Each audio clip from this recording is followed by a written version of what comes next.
I do. Yeah. There, we're live. Sweet. All right. We on it. Cool. So you were talking about we were previously on Skype and that shit the bed. So Skype's the now worst. Don't use we're on Skype. StreamYard and I'm on StreamYard for good. So I'm gonna end my Ecamm thing because I don't need that. So you were talking about jujitsu. You fucked up a friend's like foot. He can't My even brother. lift his My foot. brother. Your brother's foot. Yeah. You messed up your brother's foot. Had to drive him to work for a month. Permanent nerve damage. He can no longer lift up Jesus. his foot. Yes. So yeah, like I said, he got a knee surgery to fix everything, and then he got a second knee surgery to try and fix the nerve damage. And what they did is they took the nerve that to control your big toe, like the nerve that runs down your leg controls your big toe. They cut it and they attached it to the nerve that was severed, the one that lifts up his foot. Oh, So hopefully over time, it's going to feel like to him lifting up his big toe, but his foot will lift up again. So Jeez, man. yeah, it's a pretty big deal. Like, yeah, I drove him to work for a month, obviously, because I felt bad. It was an accident, you know. It could have happened to me or him. It just happened to happen to him. Could have happened to anybody, but yeah, I think. So have y'all gone through actual like jujitsu training or no? You just fucking around? I did. I think we did about 4 or 5 months of it. Gotcha. Yeah, like I was still a white belt, and I stopped doing it. Well, I stopped doing it initially because of that, and then I kind of it was really time consuming. You got to go at least twice a week, and you show up at I think it was 6 or 7, and then it's 2 hours long, and then there's the time to like drive there and everything. I just there's other things I would rather do. Like in the summer, I like to golf in my spare time. Nice, man. I like to lift weights. So like if you factor in working 40, 50 hours a week, which is average, plus like drive time, regular family stuff, and then if I want to golf and work out, there's not really much time left to fit in a jujitsu workout 3 times a week or whatever. For sure. I should be spending extra time with my wife anyway. I got dogs, so I just kind of said, it's not really a top priority for me. Yeah, for sure. So, I mean, I've been following you for almost I think a year now, a little over a year. And you did something that was pretty interesting. I haven't seen a lot of people do this where somebody reaches out and follows you and communicates with you, engages with your content, and then you turn around and follow them back and you kind of do that same thing. And that kind of reminds me of what Gary Vee talks about, how, I did that to you is what you're saying? Yeah, you followed me back and then you started interacting with my kind of stuff as you saw my shit in the feed. And, that's just being human. And I thought that was interesting because like a lot of people that I follow, depending on who they are, I mean, depending on the amount of audience they have, I mean, it makes sense for sure. But the reality that you kind of take time to dive in and communicate with your audience, that says a lot more about you as a person, but not more so as you as like a creator, content creator. And so I did a little bit of research, man. So you've been doing this since 2016. Your first video was on March 25th. You made a video about controlling a robotic arm with an Xbox controller. Oh, we're going way back. Yeah man. So so you kind of did a little bit about robotics there. Are you interested in robotics, or because that's programming hardware, right? Okay, let me first say something about how you introduced me with your engagement on Instagram thing. I don't even really think about it. I just saw that. I don't know why I followed you back. It was probably just you said something. I looked at your profile. I said, "Oh, I like his profile," and then followed you. I don't think it was like me intentionally being like, "Yeah, I should engage with my audience." I think literally you just messaged me and I was like, "Oh, let me check this guy out," and I was like, "Oh, I don't know, something about your profile." Oh, cool. Because I don't actively do that. Like that's not a thing that I do. I'm not like, okay, today I'm gonna engage with my audience. I just, if a guy says something that I'm interested in or a girl says something that I'm interested in, I just explore the interest. So I'm sure there was something you posted that I thought was cool, or you said something. I'm like, oh, okay. I don't know. I like this. Yeah, no, sure. We can definitely, I don't think I can remember when I followed people and why. So that makes a lot of sense. Yeah. But no, I just wanted to bring that up because I thought that was pretty interesting. And then, as all subscriptions go, you subscribe and then you unsubscribe and then you subscribe back. But what I wanted to, I did? no, me, Oh, okay. to your website, and Okay. it wasn't like a thing. It was just like, budgeting, trying to figure some shit out. Didn't have a job, and so if you're interested, it's kind of a long thing. I'm trying to figure out how to kind of make it shorter. But anyways, I'm doing a debt journey and I'm documenting on YouTube. A lot of people think it's like, oh, you shouldn't do that. I'm like, I really don't care. It's not just for that's the attitude. Yeah, it's more so for people that like see that and go, holy shit, this guy's actually talking about his finances. But also, it's more so for me and my kids. So down the road, I want there to be a record that not only was I afraid to put it out there, but I was also wanting to document it so my kids could see the struggle that I went through mentally and financially to get to a place where now we were able to accomplish our goals, and they can see that. And that's the cool thing about having kids in a social media content creation age. Yeah, that's cool shit. I think about that stuff too. I was just thinking about that the other day because my wife's pregnant and we're gonna have a baby in February. Man, congratulations. Yeah, thanks. And I was thinking, like, I was just like, man, it would have been cool if I could look at like my dad when he was like 20 and 30 and like just like have a peek into like what he was like, what he was doing, the things that he was struggling with, the things that he was doing that was successful. I just think like that would be super cool. And I was thinking, oh, that would be cool if I could do that for my kids. And or even just for myself, just to like be able to like be like, I wonder what Mitch was doing November 3rd, 2016 when he made that video. Let's go take a look and see what I was talking about or thinking about. I just think that would be super cool. Yeah. Well, that's interesting. I really appreciate that perspective. It really dawned on me, and it made it even a more deeper emotional connection to the content that I was making. And I for the longest time was stuck mentally because 2 times the first time I was laid off, I don't do drugs or alcohol. I mean, I drink, but I'm not an alcoholic. But when I get to this place where I don't know what to do, where to go, for some reason, I think I just need to buy shit, which is really stupid. And so when I got laid off, I was like, it's a bad habit. I know. So I was That's a bad depressed. Habit, yeah. I was depressed and I was like, fuck. And then Discover sent me an email and they're like, yo, you want a credit card? I was like, do I? And so it was really like dumb. Scary. That's scary. Not for, I mean, like, the credit card company, what a dark thing to do. Like, let's grab this low-hanging fruit, this person who's obviously vulnerable, and let's get them. That's like what I think. That's what happened. And I got it. I got a $6,000 limit, and it was my first credit card where I had anything over $1,000 anything over $2,000 actually, because the first $2,000 credit card I got. I had the right mindset with it. I actually handcrafted my wife's engagement ring, and I did the same thing. That's amazing. And I think there's a deeper meaning to something you build yourself. Oh, never mind. I didn't do that. I like took other metals, got it melted. Somebody else did it. I just got it made, I guess. Well, yeah. It's kind of the similar process, except for the actual hands-on. You actually had a lot more to do with it than just go to like Tiffany's and buy a ring. You know what I mean? Yeah. So, I mean, I still think there is that aesthetic to it, but I wanted and to be transparent, I did technically build the ring, but the only thing that I didn't do was setting the stones. And there's like a little tower that goes on the top that holds the actual bigger diamond or bigger sapphire. Sorry. And I didn't do that part. But you built it. Like, how did you melt down this material and like put it together? The melting part I didn't do.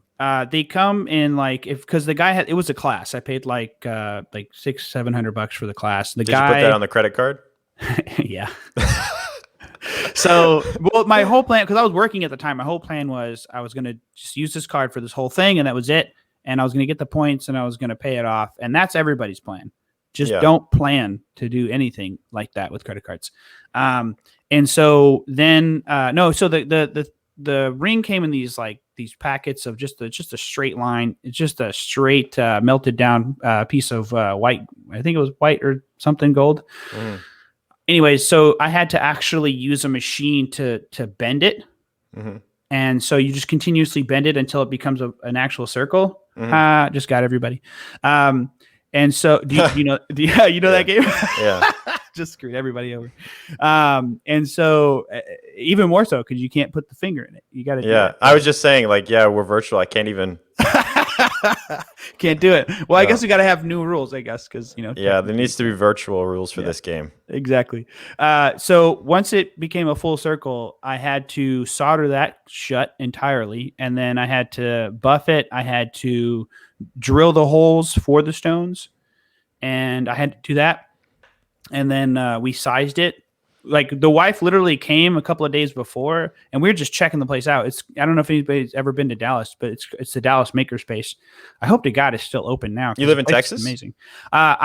We did. My wife's actually in the U.S. Air Force, so we're stationed on base in Barksdale, Louisiana, Shreveport area. Mm-hmm. But yeah, we're from Dallas. Okay. So Texas seems like a nice place. That's like, in terms of places that I want to check out in the U.S., that is number one right now. Like when COVID goes away, that's where I want to check out. That's the next spot for sure.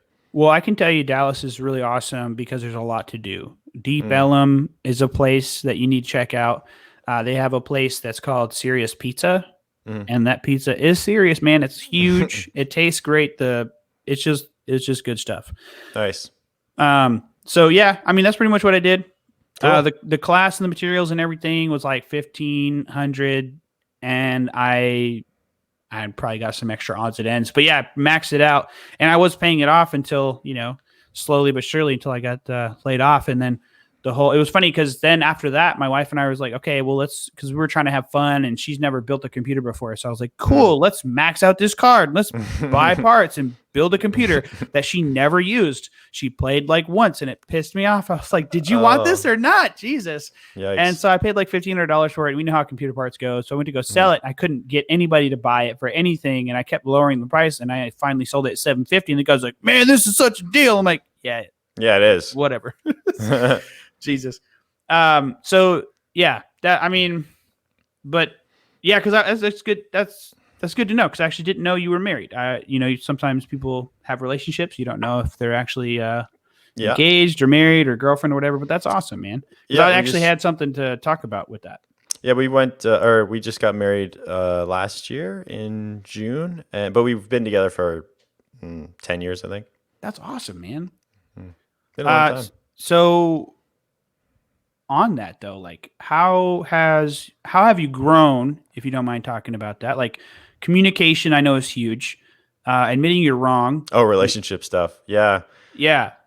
Yeah, it's for sure, and it's not something that ever gets solved, I don't think. It's an ongoing thing. It's because you're two different people, you're not always you inevitably, and me and her are very different, like very, very different people. She's essentially the opposite of me.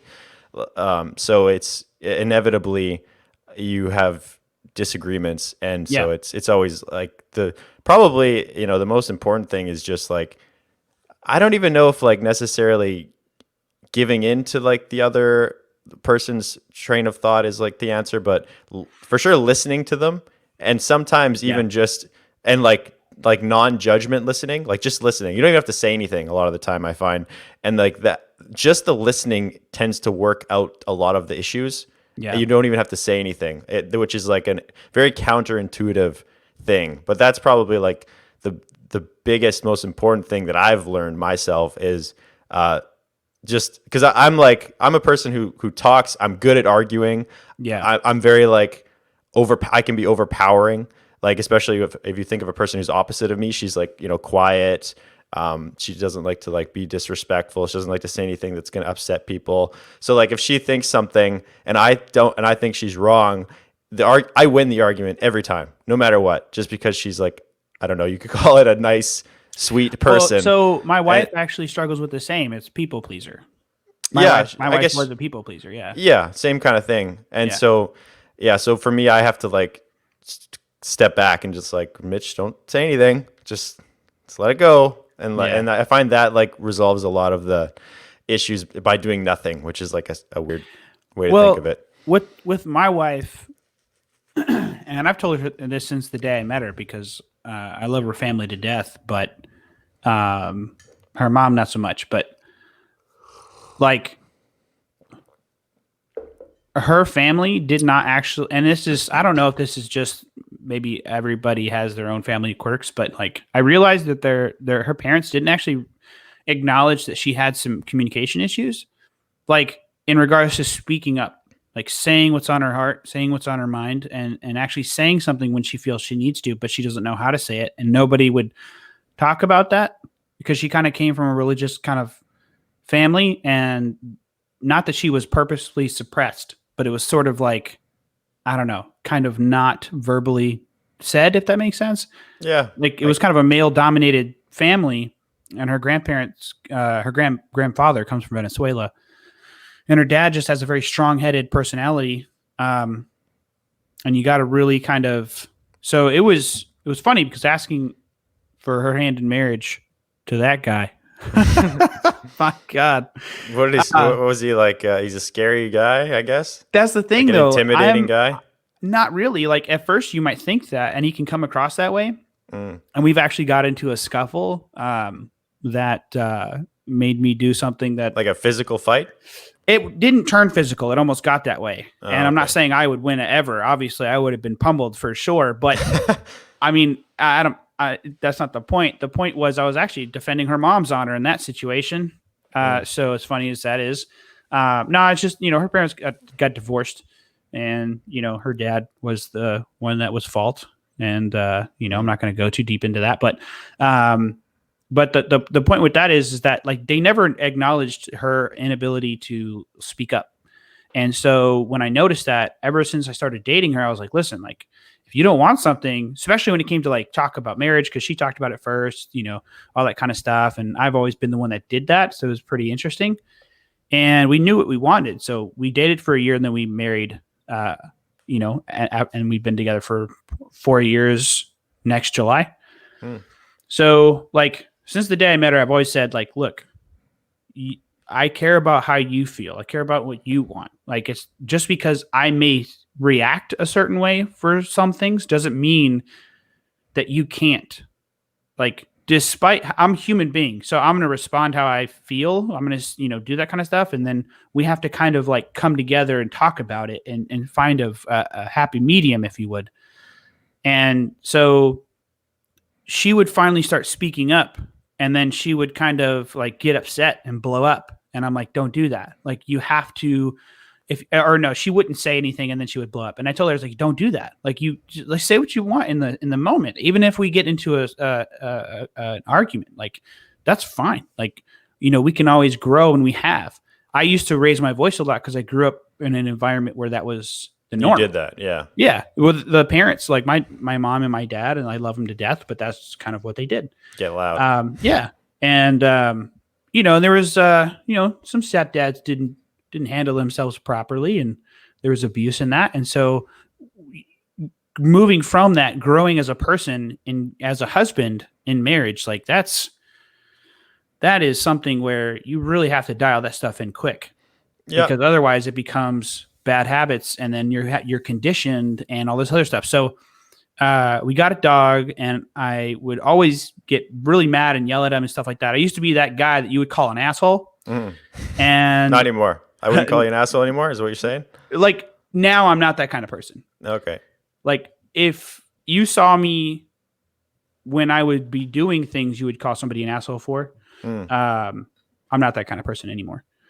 But that came from, and I'm just being honest, because like a lot of people come from different backgrounds, and you need to understand it's okay, but you also have to just acknowledge like the things that are not right, and you need to work together with your spouse to kind of like grow from that. And so she would.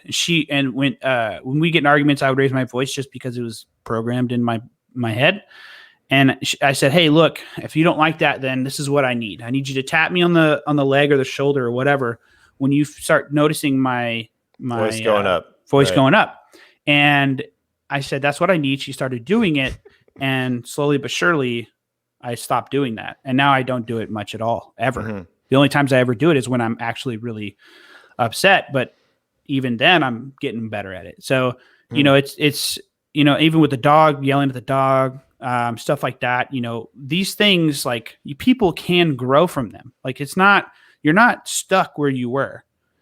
You only choose to be. And so that's kind of whenever I talk to people about that kind of stuff, it's important that they know there's always a choice. Yeah, I agree with what you said. That's funny that you needed a trigger, like a trigger to like be like, oh, okay, tone it down.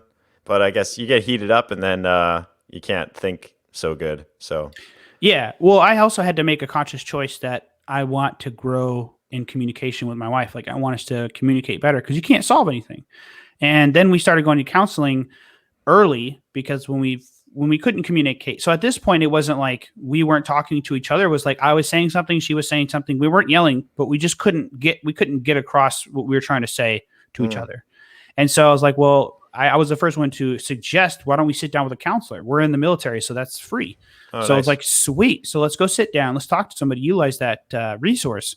And it's made leaps and bounds. It wasn't like a him versus her or her versus him thing. Mm-hmm. We had to go in there ready to acknowledge what we were doing wrong and acknowledge all the truths. And then, she was able to say, here's what I would suggest moving forward. And so it's been immensely helpful, man. So anybody that's, listening, it's okay to just sit down, not because you have a problem, but because it could be one. Good advice. Yeah. So from that, diving into most of the stuff that we wanted to chat about, because that stuff's really interesting topics. And if you want to come on another episode, we can talk more about other stuff like that. But so you started in 2016 with your YouTube journey. You had a couple of videos where it was like you were just programming, working with Arduinos and, having fun with that. And, you moved on to a lot, man. So where did the want to program come from? Okay. Yeah, let's go way back. So in 2016, I was still in university. I did physics and so I have a physics degree and I also have an engineering diploma. The robotics stuff was the engineering diploma stuff. So in my last semester, actually probably my second last semester, I was doing physics and engineering, and I'm like, I basically was like, what the hell am I going to do when I graduate?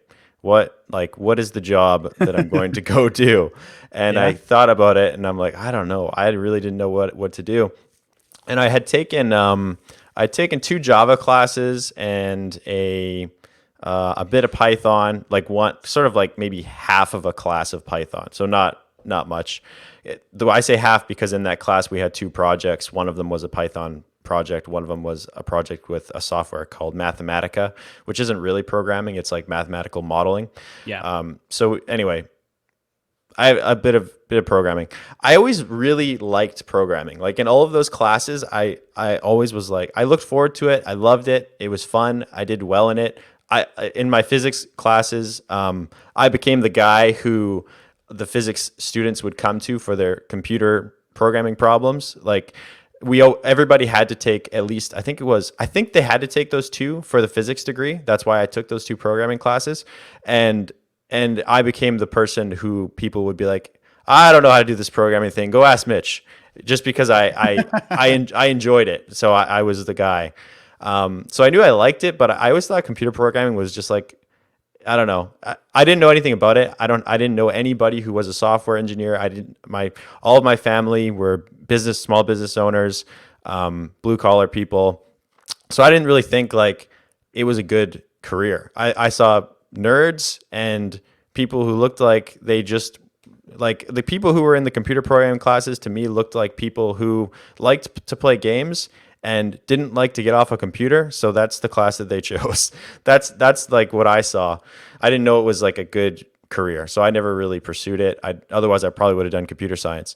So anyway, eventually I started doing some research into what I wanted to do because it was my, second last semester, like I said. And I was just like, what the hell am I going to do? Okay, let's go check out this programming thing. Let's see, like, can this be a career? I don't know. And turns out you can make great money, and there's lots of jobs. And also, I read a lot of places that said people who did physics degrees, people who do math degrees, very, very, very common that they go into programming, and that's the career that they choose. So I'm like, whoa, that's great. Okay, let's like look more into this. Somehow came along the Simple Programmer YouTube channel. John Sonmez was the guy, and he said, you know, he said, if you want to become a programmer, just start building things. That's the ticket. That's what you want to do. Start building things. So I'm like, okay, guess I'll start building things. And so I just started trying to build stuff. And then another thing he said was, start the YouTube channel, document what you're doing. Because at the end of the day, when you go to apply for that job, you need stuff to show them. You have to show them a portfolio, projects that you've built, stuff that you've worked on. The more information that you can give an employer, the better. So I'm like, that seems logical. Okay, I'll start the YouTube channel. And that was pretty much how I got started. It was a way for me to get into the software development industry. It was a way to get a job, basically. Yeah. And the robotics programming stuff, those were actually projects for school. Nice. Yeah, so I built a robotic arm with a bunch of servo motors on it. It had like a hand. It was like an excavator arm, pretty much. It had the same amount of pivots, and you could had a claw that you could grab stuff. And I programmed it with an Arduino and a Xbox controller, so I could control it from the Xbox controller. That was one of the projects that I did. Nice. That's the one that's on YouTube. Then the other project that I did in school was I built a mini greenhouse. It was I don't know. It was probably 4 feet by 2 feet, or maybe not even that big. Probably 3 by 2, and it had an enclosure, and it had humidity sensors, temperature sensors, automatic watering, automatic lights, and that was all programmed into a microcontroller. And that was another project that I did, but that wasn't on YouTube because it just wasn't that interesting. Yeah. It was, the robot arm looks way cooler than a little greenhouse does. So that's pretty much how I started. That was nice. That was it. It was a practical way to try and get a job.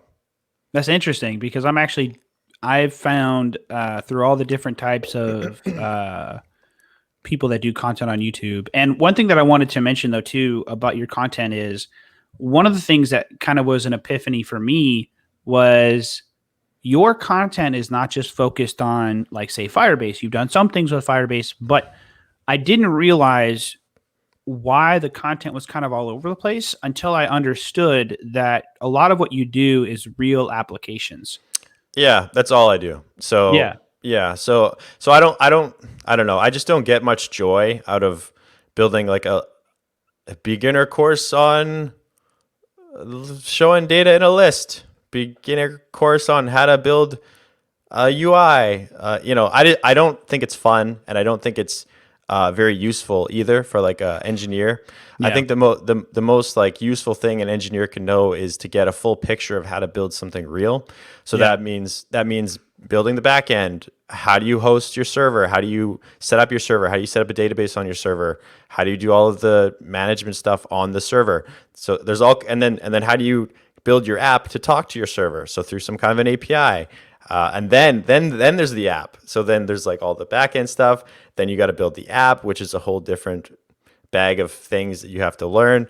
So generally, almost always I want to show the whole picture to how to build the thing. It's like if you were a business owner or you were the tech lead of a business, what would you need to know to build the product? You need to know everything. You need to know from square zero to product is in the people's hands. So you got to know everything in between. So that's kind of what I like to do. So I guess it would seem like it is all over the place from if you don't know much about it. But yeah, it's because I give you the whole picture. I show you literally everything. Yeah. So you've done SQLite, you've done cloud-based auth with PHP, which that part was interesting to me because you kind of cloud-based auth with PHP. I don't think so. Or one of the videos was doing cloud-based login and registration, but you used PHP as probably on the server side. Did I? Oh, I thought I only did that in a development environment, but maybe I did do it in production. I don't remember. The context of that is I didn't watch. I was doing research and looking at the videos that you've made, for the topics and whatnot. And that was one of them. And then you kind of went into, and this was interesting because I actually haven't ever seen, and granted I haven't looked, but the Android hardware programming with Bluetooth, like actually working with the hardware on the phones. And you did some videos with that.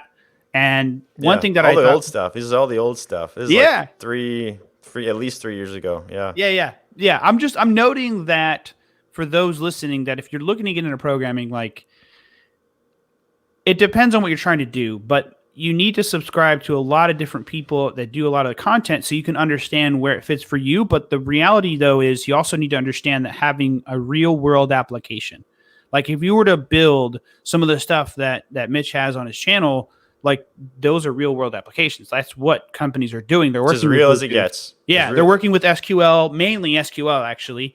And then you also have to understand too, I learned this the hard way. Companies still have tons of legacy code. It doesn't matter how beautiful Kotlin is. It doesn't matter how beautiful, I'm having a brain fart, but for iOS, Swift, that's right, Swift. It doesn't matter how beautiful that stuff is. There's companies that are switching to it, but the majority of it, they still have legacy Objective-C, legacy Java code in their applications. And so, keeping that in mind is definitely helpful too. But you've done a lot of videos, like you mentioned, in regards to your cloning of Instagram. You did like 60 videos on that. There's 100 videos. I didn't count them, but there's 100. Don't watch that. Please don't watch that. Why? It's trash. Don't. Is it trash now, or like what? Because you did 100 videos of them, so at some point you would have realized it, right?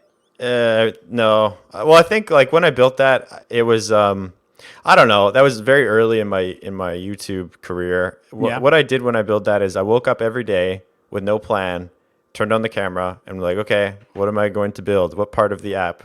It was like just so poorly planned, so many bad practices. Just it's bad. Don't watch it.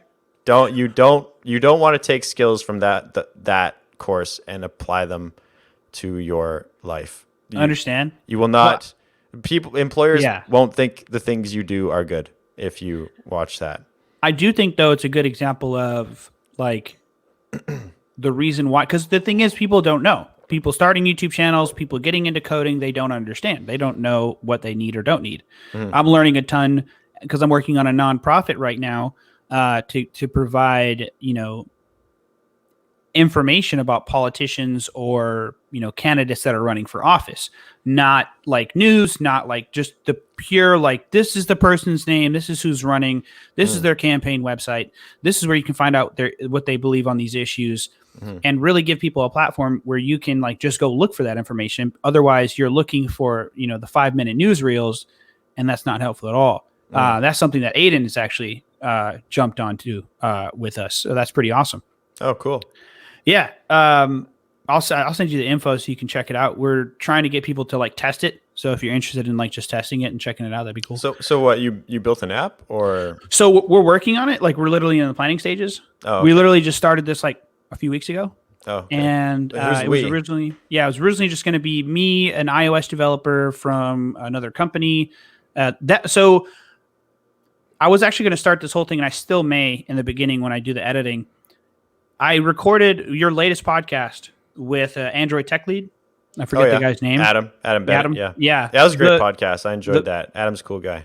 Yeah, it seemed really awesome because you started off the whole thing with how LinkedIn and Twitter versus each other, but how Twitter is actually a better platform to actually meet people in the industry, and that 100%. Was so true in my perspective with Aiden, because I followed Aiden because I was using his library in my Material app that I'm working on.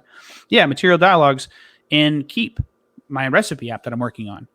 And I had something that didn't make sense to me, and I was trying to understand it, so I just reached out to him through Twitter. And then we started a dialogue, sort of a conversation over time, just kind of interacting with each other's content like you and I did. And then one day I was like, I'm starting this podcast. And I was like, well, I want to be an Android developer professionally, so why don't I just reach out to professional Android developers and just get them on the podcast, talk to them, but just kind of like get to know them better so that, I could befriend these these people. And then, that came into right when I got him on there. That was when you and I started chatting about it. And so to that point of that clip of your video, like that's so true. Like you have to reach out and you have to actually talk to people. Twitter's great. Like, it's amazing. I've actually interacted with more YouTubers that have thousands and thousands, hundreds of thousands of subscribers. I've actually interacted with them more on Twitter than I even do on any other platform.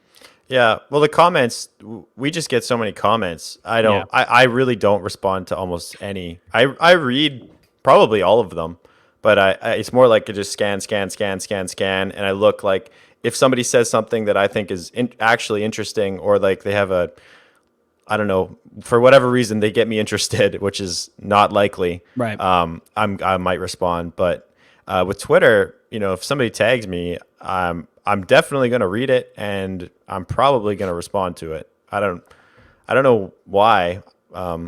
Just how Twitter is. I don't know. I have the same experience as you too. Like the amount of developers that I've reached out to when I have an issue with something that they built is like there's so many, and they all respond, and it's awesome. Twitter is where you should be if you want to interact with people in the industry, for sure.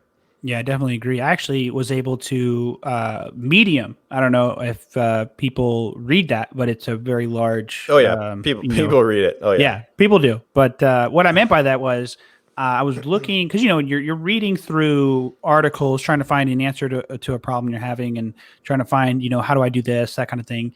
And I found somebody's post. I can't remember exactly what it was, but I reached out to the guy. I emailed him, and I said, "Hey man, I had some questions about this. Was wondering if you could provide some clarity." And we ended up on a video call, and we were talking about it, and I was showing him the code that I had and what I was working on, and it turns out he was actually working for Spotify. Wow, that's sweet. I mean, I was like, oh, all right, cool. You should have him on the podcast. Yeah, I didn't think about it till just now, but that's a good idea. Yeah, I mean, if he sounds like a helpful guy. He's probably be down to have a chat with you on your podcast. But I think also that's the thing people need to remember is like everybody is just human, but they forget when it comes to people that have what you would call a celebrity status or a YouTuber status or whatever. It's really like you only have so much time in the day. Yes. Like Mitch can't respond to every single one of those comments. You know what I mean? It's not feasible. It doesn't make sense. It's not productive. Exactly. And it's nothing against the people watching the content. It's just there's no platform that allows for you to do anything of that nature in a timely manner. It's just not, like you said, productive. So, but I love Twitter and the fact that like you can interact. People they expect everything so quickly. So snap, like right away. And it's that McDonald's mentality where that quick and fast, got to have it right now. The next 5 minutes, I paid for my bill. Now I'm going to the next window, getting my food. Mm-hmm. But that's not how it is. Like getting to know people, networking, it takes time. Yeah. Like I learned that from Gary Vee, and I've really kind of took it to heart because people are human beings. People don't want to be bombarded by a lot of stuff.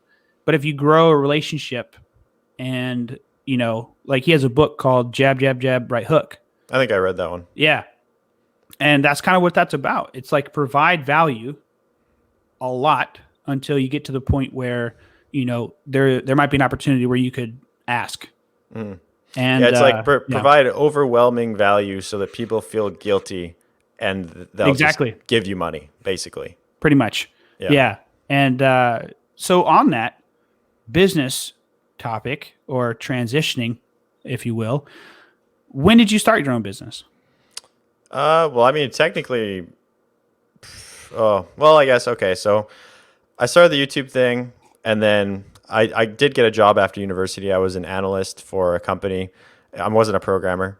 I wanted to be a programmer, but I wasn't. And so I worked there for almost a year, and I started making a little bit of money from my YouTube channel. I did a bit of freelancing, and I said I basically just said to myself, I'm probably putting in 10% of my total work capacity into my YouTube and business right now. What if I put 100%? What could this turn into? And so I said, okay, I'm not married. I don't own a house yet. I don't have any kids. I'm just going to quit and do it and see what happens. I really have nothing to lose. So yeah, I quit and I just went in, full time for YouTube and didn't really like the first year. I didn't make any money for sure because I was just like trying to pump out content. I don't know. I think I made like $15,000 or $20,000 in the entire year, which is barely a livable wage. But my wife wasn't, she wasn't my wife at the time, but she was my girlfriend. She was a nurse. She was a registered nurse, so she had a decent job. She could pay all of our bills, even if I made no money. So it really didn't matter. Yeah. And I did that for the first year was rough, and then the second year I started working for Pluralsight, and that was when I started making money. Like the money wasn't incredible, but it was good. Like I was making fine. That was a livable wage for sure. I could have continued to work for Pluralsight forever and been fine.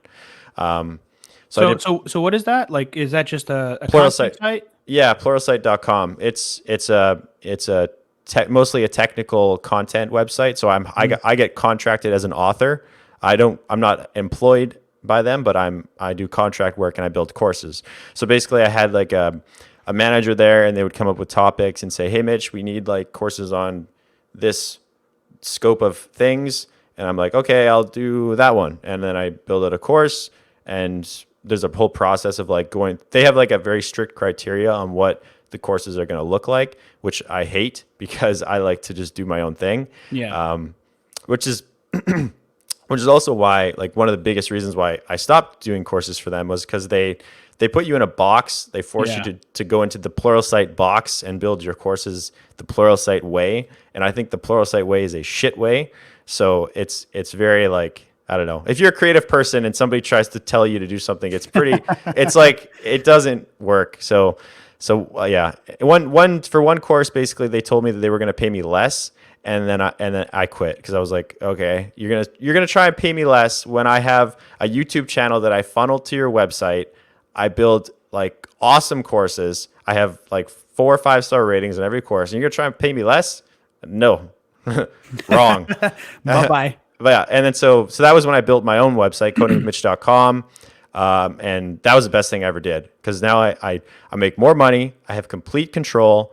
I just do what I want, and it's awesome. I do, and doing what I want is better for my members because what I want is I personally don't like care that much about YouTube and stuff. I want to be a good engineer. That's really like the top, like that is so far above anything else for me. The YouTube is just something that I have to do because it's free advertising.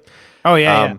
So when I get to do what I want to do, I get to build things where I show you how to become the best engineer that you can be, because that's what I want to be. Those are the routes that I go down because that's what I want to be. So inevitably, that's what you learn, is because I'm doing the things that will make me the best engineer, and then I end up teaching you those things too. So it's just like, it's better for everybody. I agree. And I think, one thing I've wanted to talk about as I continue talking to more developers, especially, I would love to talk to more people that do content like you do, like Coding and Flow. He makes good stuff. Yeah. I would love to talk to him. There's another couple of guys that he won't do a podcast though. Oh, he doesn't do podcasts? He's camera shy. Ah, okay. Yeah. That makes sense because he does audio. Yeah. So, I mean, maybe I'll just do audio. He won't do it. I've tried so hard to get him to do a podcast. I'm like, okay, we'll do a podcast. And then, so it started off with like, let's do a podcast, a live podcast. And then I'm like, okay, I'll record it. Don't worry. And I'll send you the video before I publish it so you can check if it's okay. Yeah. Still no. And I'm like, okay, how about just audio? You edit it and I'll publish it. And he's like, still no. I'm like, this isn't happening. There's no way. Yeah. But the one thing though that I like to encourage is, depending on how people want to build the content, because like you said, you're building for engineers. So you have a certain target audience, but the thing that I like to express is like, I have no idea where to start. And so even if people aren't going to wait, so you want to start a YouTube channel and start doing what I do is what you're saying? So Let me rephrase. I'm sorry. I do eventually. And by the way, I'm actually thinking. I don't know if I mentioned it, but I'm actually thinking about going ahead and doing an entire channel dedicated to just Kotlin, and like really focusing on like starting from the basics. And it's actually more so not just because I enjoy doing that. I don't, but it's also because I want to learn. And I found the best way for me to learn is to learn things to teach people, because you learn, do, teach. That's pretty much how that works. Teaching is definitely the most effective way to learn, like for sure. Because you can't bullshit. Like pretty much. There's a lot of things that people do, everybody does when they're learning something, and once they think they have it enough so that they could reproduce it, they move on to the next thing, which you don't really know it. You just know it enough that you could reproduce it if you had to, and you could kind of figure it out. When you teach something to somebody, you have to be able to produce it and explain it in different ways. So you have to understand it. If you don't understand it, you'll inevitably have holes in your logic when you're explaining it, and you'll be on camera. It's happened to me so many times. I'll be on camera, I'll be explaining something, and I'll be like, oh, this is why wait a sec. I don't actually know why we do this thing. And, so you can't avoid not knowing something really well. It's just it's a great way to learn for sure. Yeah. So I've actually thought about doing that because the wife and I have plans. We want to travel. So we actually want to transition our life from living in a house to living in an van RV. Life.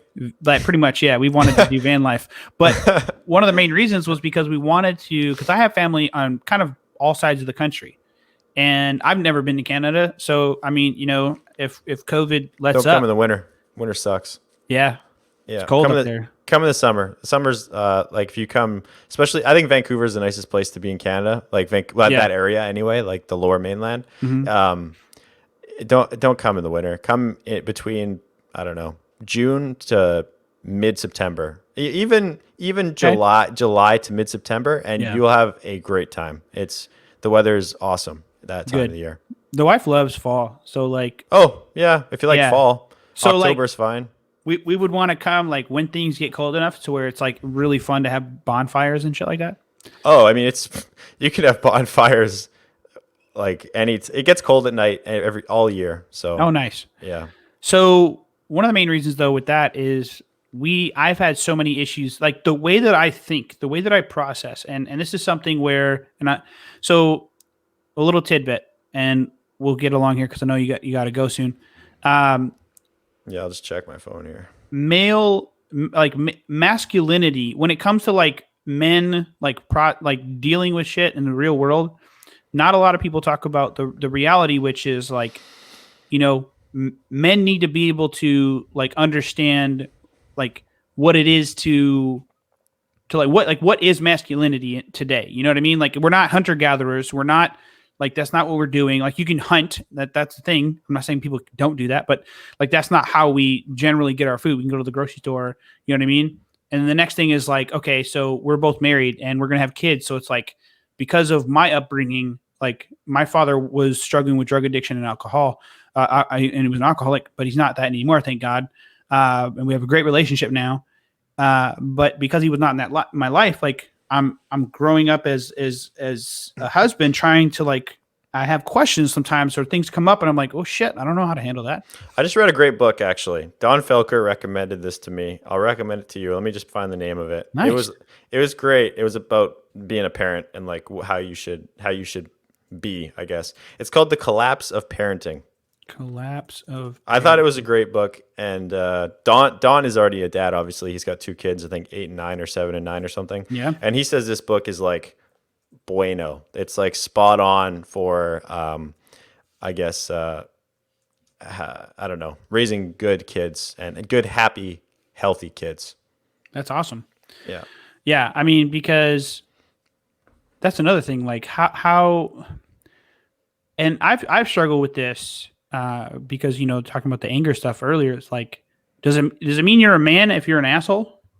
Like what, because I'm just saying, like, you struggle with like, do you just, you know what I mean? Like, I'm not asking you the question, it's more rhetorical, but I'm like, when you process that, and it goes into the working stuff, is like, for me, when I would, like, one of the main reasons why we want to have a business that allows us to travel and so we don't have to work for an employer is because the way that I process things, like, I don't fit in the mold. You know what I mean? And I think a lot of people are starting to realize that. And with COVID, it's like even more so because we can't rely on the government. Like, we can't rely on, a lot of things. We have to rely on ourselves. And I think this pandemic has helped a lot of people hopefully realize that, running your own business is probably going to be the best way that you can take care of and secure your future. Yeah, I think this is a funny thing. Like typically, like I don't know, you could call it baby boomer advice, I guess, Yeah. is like get a job because it's secure. Like that's the safe thing to do, is like get a job. And I also earlier I said that I took like a risk to start my business, but that's not really how I thought about it. I actually think it's risky to not start a business because you are depending on another entity for your livelihood. Interesting way to look at it. That's how I think of it. I really, because it really, like, you think of it as a comfortable job, like, quote unquote, but it's not. It's your fate is in someone else's hands. That's the truth of it. It doesn't matter where you work, how good of a job it is, how long the company's been around. It doesn't matter. You're still putting your life in someone else's hands. If it seems risky to start a business, but really you're taking control of your life. That's kind of how I look at it. I think it's far less risky. I trust myself. I know how I'm going to behave. I know what I'm going to do. I don't know what the CEO of that company is going to do, or the manager of this company that I work for is going to do. I know what I'm going to do. So I don't know. That's how I think of it. Well, I think, I would, aside from, like, because I 100% agree with you. That's why my wife and I are trying to work on piano courses. We want to build a membership site for her. She plays piano? Yeah, she studied music theory. Oh, cool. And there's this. Have you seen? There's this person on Twitch. Just every time somebody says like something about music and like, is it that school, weird guy? No. The girl. This girl. Her name's Laura. Okay. There's a weird guy that does a lot of. What's her name? Laura. I'll send you that guy. She like. Hold on. I'll find her. I need to find her. This is important. Laura through I the definitely fire. gotta find this guy too, because this guy's weird. This girl. She's insane. Okay, I'll send you this link. So what she does, she studied music like your wife did, I'm sure. And now she sits on Twitch, she goes live, and she'll just be like, okay, what song do I play? And she has a keyboard in front of her, and she'll listen to it for like, I don't know, 30 seconds, and she'll be like, okay, I got it. And she'll just be like, and she just like plays it like she's played it her entire life. It's crazy. Wow. Listen to the link that I sent you. It's do you know the song by Dragon Force, Through the Fire and Flames? Yeah. Oh, I've seen this chick before. Yeah, she's insane. Dude, she's awesome. If you watch that video, somebody's like, yeah, play Through the Fire and Flames. You could see the chat. It's like they're all laughing because they're like trying to expose her to be like, she can't play this. Let's get her to play Through the Fire and Flames. And you can see her listen to it for like, and like it took like, I think it's like 30 seconds. And she's like playing it on her keyboard perfectly. It's insane. It's crazy. Yeah. So I know my wife wouldn't be able to do that. She's more like, so for example, I play guitar. I played guitar for years, but I haven't picked one up in a while. So every so often, the ones that we have at the house, I'll pick it up and I'll just mess around. I'm a freestyle guitar player. Like, I'll pick it up and I'll just, go up and down the fretboard and just mess around. I have an ear for scales. I don't know what the heck I'm doing. I don't read music. I've never learned any of that. I know basic chords, and I try to find what sounds good, and I try to stick within those scales that sound pretty good.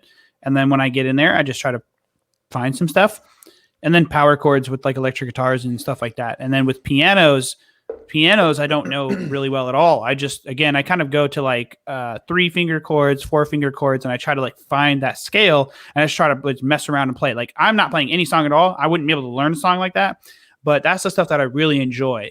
I love diving into music in a way that it just kind of changes you. Like, your awareness changes. Like, it's weird how music does that. And when you get into it the way that I do, like, I feel like, and my wife and I've talked about like psychedelics and other stuff like that, like how it can change your perception and how it can actually help you see or learn. Because I mean, Steve Jobs did it. Like that's how, if you've seen the first movie, like he kind of, from what I understand, got the idea for the Apple products and stuff like that.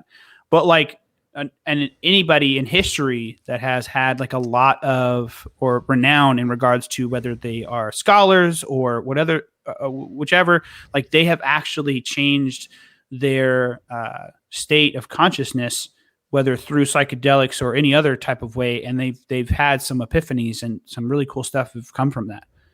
And it's starting to become mainstream now with cannabis becoming legal in some states, and Oregon, I don't know why, but they started to like decriminalize like all drugs. And I think what's important about that is that we build facilities. I don't know why I'm getting on this topic, but I do believe that it's important that we build facilities to help people kind of like do it properly. Like if they have a drug addiction, like here, we'll give you clean things to use, and just like, through rehab, you can get off of it properly. Like that's the proper way to help people, not throw them in jail. Yeah. I think all drugs should be legal personally. I think yeah, the war on drugs creates the war on drugs. It's like pretty much if you just made it legal, you remove incentive for, black markets to exist. Right. If there's no money, then then it's incentive for the government too. Like I know there's got to be some regulations. Like you can't, like 18-year-old, you have to be 18 to buy cigarettes in the States. You have to be 21 to buy alcohol. And like, that's important. I kind of disagree with the whole alcohol age. Like, and the reason is just cultural. Like people don't understand that. Like, oh my God, no, my kid would never it's the culture. It's like you go to other countries and their culture is such that wine is drank at dinner. And like alcohol is just not what it is in those countries as it is in America. Like in Europe, I know it's 16, Brazil, again, 16 for alcohol, and the culture is different. They're raised differently. Yeah. I don't have a problem. I don't have a problem with any drug, really. Yeah. It's not the drug that is the problem. It's the person. Gotcha. And alcohol. Yeah. I mean, I don't know. Alcohol is a part of life. I agree. It is very much a part of life. Most social interactions or big social interactions you'll have in your life will have alcohol around and in them. You might as well become comfortable with alcohol. I don't know. You should become familiar with it. It's something that is going to be in your life. It's not something that you should abuse. Obviously, it's probably one of the worst drugs for you. Exactly. But you should be comfortable with it because it's not going anywhere. Yeah.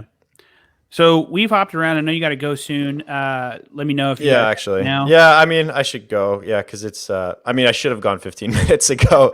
So Cool. I'm helping him move, so I should go. So I mean, I'd love to talk again if you want to do another episode. Some of the things that we left off was I wanted to talk to you about how you broke your app and don't listen to your own advice, Jetpack Compose, and dogs. So those are great topics. Yeah. So if you're interested, we'll definitely get it scheduled. But thanks for suggesting StreamYard because we haven't cut out at all, and it's been awesome. This is a superior. Skype is dog shit. Nobody should use Skype. It's so bad. There's so many better options. And even if you just want to call people, use Discord. It's free and it's great quality. You can stream. Skype is garbage. Nobody should use Skype. It's a virus. I tried to remove Skype from my computer and I can't. Like you go to add remove programs, it's gone, but it still shows up when I start my computer. Microsoft bought it. They wanted to be a part of the operating system. It's a goddamn virus is what it is. Well, hey man, it's been great talking to you. And if anybody's interested, Mitch has an amazing website. Mitch, go ahead and the best Android courses on the planet. codingwithmitch.com. Awesome. Check it out. He's got a YouTube channel as well with the same. Add me on Twitter. Mitch_Tabian. Nice. Yeah, he's actually the handle. If this screen shows his little handle there, at Mitch_Tabian. So cool, man. It's been great to have you, and we'll catch you next time, man. Thanks for having me. I'll talk to you next time. All right. See you.